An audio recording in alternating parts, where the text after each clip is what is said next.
la résistance a commencé. C'est la résistance populaire et c'est la résistance individuelle. Nous avons dit qu'il n'est pas question pour nous, qu'il n'a jamais été question pour nous de faire sécession territoriale.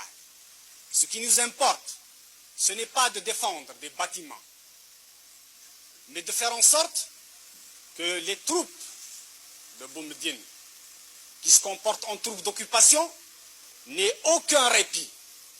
La stratégie militaire que nous avons arrêtée, il n'est pas question de la dévoiler, mais elle est fondée sur la défense en profondeur. Elle est fondée sur la guérilla. Les troupes de Boumediene ont été harcelées sans répit par les nôtres. Maintenant, il vous appartient à vous, à nous tous, de continuer la résistance. Il leur est impossible de tenir plus d'un mois parce qu'ils n'ont pas de finances, parce qu'ils n'ont pas de puissance, parce que hier, dans la nuit, ils ont été attaqués par nos troupes à Médéa et vous avez dû l'apprendre par la radio.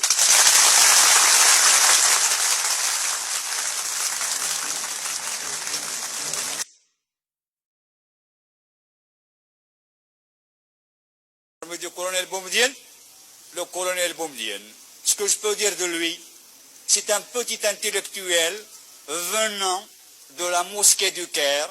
Il a fait sa révolution au Maroc et à Tunis. Il rentre avec le canon, les canons, les divisions que le peuple qui a lutté ici a gagné pour casser avec les mêmes canons le reste de la population qui a libéré le pays. Je le jure devant Dieu et ses hommes que nous déposerons ces armes et cette tenue de combat que par l'installation des principes démocratiques et justes. Aucun. Vous êtes soutenu par la population. La population est derrière la démocratie. Ils aspirent à la liberté et à la démocratie. Et le pharaonisme ici. Il n'y a pas de pharaon chez nous, il n'y a pas de Ramsès II, il n'y a pas de Gamal Abdel Nasser chez nous. Ici, il y a le peuple. Qu'est-ce que vous...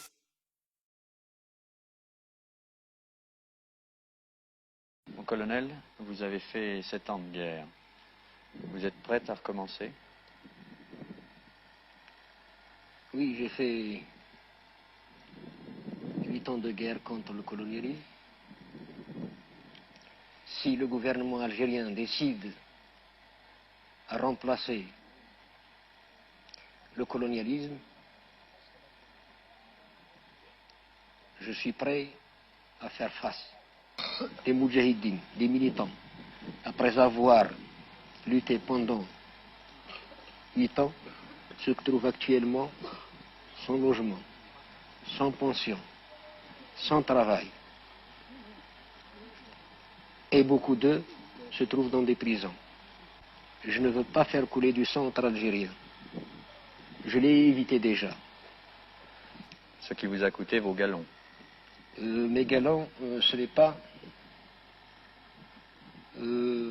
l'armée française qui me les a donnés, ni un monsieur qui est au pouvoir aujourd'hui.